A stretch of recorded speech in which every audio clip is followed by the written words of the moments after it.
अस्सलाम वालेकुम बिस्मिल्लाहिर्रहमानिर्रहीम। कैनबिस इंडिका इंडियन हेम्प कहते हैं या हशीश कहते हैं। बिसाइड्स दैट सोर्स इसका हेम्प प्लांट होता है विच इज़ कैनबिस सेटिवा, और इसके जो लीव्स होते हैं वो सॉटूथ या सेरेटेड लीव्स होते हैं। एक्टिव प्रिंसिपल THC होता है जो कि एक फ़ैट सॉल्युबल चीज़ है और इसकी हाई कंसनट्रेशन होती है ब्रैक्ट्स में, फ्लावर्स में और लीव्स में।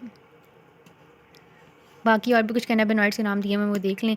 यूजेस में आए तो रोप, ट्वाइन, क्लोथ और पेपर पल्प के अलावा फूड में भी यूज़ होता है। And besides that it is use as a medicine for different diseases जैसे नोजिया और डायरिया। अगर एड्स के पेशेंट में या कीमोथेरेपी जो पेशेंट रिसीव कर रहा है उसके अंदर हो रहा है तो we can control it by using this drug cannabis indica. और ग्लूकोमा के अंदर यूज़ होता है। इसकी एनाल्जेसिक प्रॉपर्टीज़ होती हैं, इसी वजह से ये जो कैंसर है उसके पेन को ट्रीट करने के लिए यूज़ हो रहा होता है।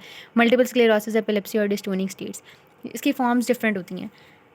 फॉर्म्स इस टेबल से देख लेंगे। सबसे पहले भंग, मजुन, गांजा, चर्स या हशीश, और ये जो है मैरीजुआना, मैरी जेन, पॉट और वीड और ग्रास। भंग जो होता है ये सबसे कम पोटेंट होती है, चर्च सबसे ज़्यादा पोटेंट होती है। एक्टिव प्रिंसिपल भंग के अंदर 15% है, गांजा में 25% और चर्च में 40% तक है। भंग लीफ, फ्रूट और शूट से मिलती है, basically dry leaf, fruit and shoot. और उसके बाद गांजा फीमेल फ्लावर से मिलता है। चर्च जो होती है वो लीफ या स्टेम से मिलती है। भंग बनाने के लिए क्या प्रोसेस होता है कि ब्लैक पेपर, शुगर और ड्राई लीफ को स्टोन स्लैब पर आपस में रब किया जाता है। मजन में यही चीज़ देखें तो ट्रीट किया जाता है, ये भंग से बन रही होती है। आफ्टर ट्रीटिंग द भंग with sugar, flower, milk and butter. Okay, after that processing की बात हो गई है। किस फॉर्म में इसे यूज़ किया जाता है? भंग is use as a beverage और majoon is use as sweet meat. Ganja is smoked, church is also smoked, and जो मैरीजुआना है it is use in the cigarettes and also as a confectionery.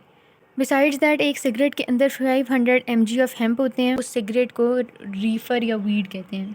Okay, mechanism of action है कि इसके receptor की जो sites होती हैं वो CNS के अंदर होती हैं और बेसल गैंग्लिया और सेरिबेलम पर एक्ट करेगा जो कि मोटर कोऑर्डिनेशन कंट्रोल करे थे तो डिस्टर्बेंस हो जाएगी मोटर कोऑर्डिनेशन की। कॉर्टेक्स, हिप्पोकैम्पस और डेंटेट गायरस को करता है इफेक्ट जिसमें कॉग्निशन और मेमोरी डिस्टर्ब हो जाएगी, और ब्रेन स्टेम को करता है जिससे वाइटल सेंटर चल जाएंगे।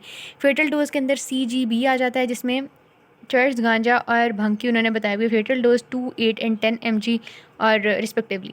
फेटल पीरियड 12 से 24 घंटे है इन the case of acute poisoning, लेकिन इसकी वजह से इतना लीथल नहीं होता। अगर तो वॉमिटस इनहेल करके एस्पायरेशन वगैरह हो जाती है तो फिर इट इज़ लीथल। आगे फिर एक्यूट पॉइजनिंग के अंदर स्मॉल डोजेस, लार्जर डोजेस और फिर क्रॉनिक पॉइजनिंग है। स्मॉल डोजेस के अंदर अगर देखें तो खुश है वो इंसान शुरू में ये ड्रग लेके, ठीक है, यूफोरिया है, चेयरफुलनेस है, उसके भूख बढ़ गई है, सेक्शुअल ड्राइव बढ़ गई है और उसकी आइज़ ब्लड शॉट है। लार्जर डोजेस में देखें तो फिर उसकी पता नहीं होता उसे मैं कहाँ पर हूँ, हेलुसिनेशन होने लग जाती हैं, उससे जो टेम्पोरल और स्पेशल डिसोरिएंटेशन हो जाती है, साइकोसिस, स्किज़ोफ्रेनिया के साइंस आ जाएंगे, tachycardia, palpitation, hypertension, necrosis, tingling, deep sleep, यानी काम खराब होना शुरू हो गया है। This is in the case of acute poisoning when we are talking about small और लार्ज डोज। उसको क्रॉनिक में देखें तो वहाँ पर फिर जो ये होते हैं ना लार्ज डोजेस वाले सिम्टम ही ऑलमोस्ट अपेयर हो रहे होते हैं, या वी कैन से कि स्मॉलर डोजेस से ऑपोजिट सिम्टम अपेयर हो रहे होते हैं। एनोरेक्सिया है, वीकनेस है, ट्रेमर है, इंपॉर्टेंस है और सोशल इंटरेस्ट बिल्कुल वो लूज़ कर देता है पेशेंट, जिसमें यहाँ पर मोटिवेशनल सिंड्रोम का जिक्र किया हुआ है कि उसका दिल नहीं लगता अपने किसी काम के अंदर, मेनिक और स्किज़ोफ्रेनिक हो जाता है। उसके अंदर हिशीश इंसेनिटी आ जाती है, यानी वो सेक्शुअल जेलेसी के अंदर क्राइम्स करने के लिए काफ़ी ज़्यादा उसके अंदर रिस्क इंक्रीज़ हो जाता है। रना मॉक है कि वो मर्डर्स वगैरह कमिट करेगा इमेजिनरी दुश्मनी को कंसिडर करते हुए, ठीक है, फिर सुसाइड कर लेगा या सरेंडर कर देगा। मेडिकल कॉम्प्लिकेशन में जो डिजीज़ होती हैं mouth, larynx, clubbing, lung disease और एस्पर्जिलोसिस आ जाती है और विथड्रॉल सिम्टम्स अपेयर होने लग जाएंगे। डायग्नोसिस हम सबसे पहले क्लिनिकली करेंगे, उसके बाद बर्न रोप की ओडोर आ रही होगी। तीसरा फिर आ जाता है सिस्टोलिथ हेयर्स। इसमें क्या होता है कि जो लीफ अगर आपको मिल गया है तो उसने अपने से क्लोरल हाइड्रेट में डालना है। माइक्रोस्कोपिकली बियर क्लॉ या एलिफेंट टस्क जैसा आपको नज़र आएगा माइक्रोस्कोप के अंदर, और उसकी जो बेस है वहाँ पर CaCO3 यानी कैल्शियम कार्बोनेट का वाल्ट या क्लस्टर सा नज़र आएगा। फिर 20% HCl डालना है, तो उसके बाद एफरवेसेंस अपेयर होती है, यानी कार्बन डाइऑक्साइड बेसिकली रिलीज़ हो रही होती है। Then urine level of cannabinoid भी चेक किए जा सकते हैं, बट फॉल्स पॉजिटिव बेस के अंदर आ सकता है if person is consuming these drugs, ठीक है।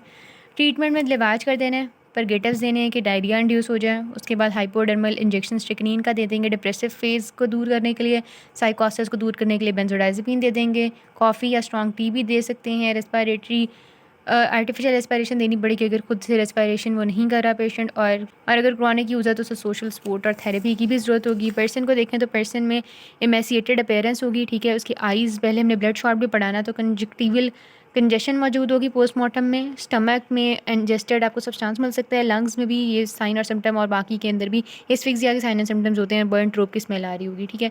अच्छा, इसकी एक्सीडेंटल पॉइजनिंग ही होती है अक्सर। फिर क्या होता है, स्टूपीफाइंग पॉइजन होता है, जैसे हमने पिछले में पढ़ा था थूरा में कि रॉबरी, किडनैपिंग और रेप्स वगैरह में यूज़ हो जाता है। रेल रोड पॉइजन होता है कि स्टूपीफाई करता है लोगों, करने के लिए यूज़ हो जाता है लोगों को इसकी फ्यूम्स। फिर अगेन हिप्नोटिक, एनाल्जेसिक और एफ्रोडिसियाक, ये पहले भी बात हो चुकी है। अगेन यूफोरिया, रना मॉक की बात हो चुकी है। And before performing some bold act, suicide, homicide, या मैस डिस्ट्रक्शन वाले जो एक्ट्स होते हैं या टेररिज्म, तो उसमें देखा जा सकता है इसको। सिगरेट्स में इसको मेमोरी रिकॉल करने के लिए भी यूज़ किया जाता है। ट्रांस स्टेट्स जो होते हैं रिलीजियस मेडिटेशन के लिए, एक स्पेसिफिक ट्रांस को अचीव करने के लिए ये इसका यूज़ होता है। और लेकिन बट इसके एक्यूट इंटॉक्सिकेशन की वजह से स्किल टास्क, ड्राइविंग वगैरह परफॉर्म नहीं की जा सकती। अगर कोई कर रहा है तो उसमें फिर हादसात का बहुत ज़्यादा ख़तरा बढ़ जाता है। बॉडी पैकर सिंड्रोम की पहले बात हो चुकी है कि लोग स्मगलिंग के पर्पज़ के लिए बॉडी के अंदर उसकी पैकिंग्स वगैरह इधर कुड बी एडमिनिस्टर सर्जिकली और could be placed just as such, तो उसमें ये भी यूज़ होता है। बिसाइड्स दैट टेरेटोजेनिक नहीं है लेकिन इम्पेयर्ड फीटल ग्रोथ करा देते हैं।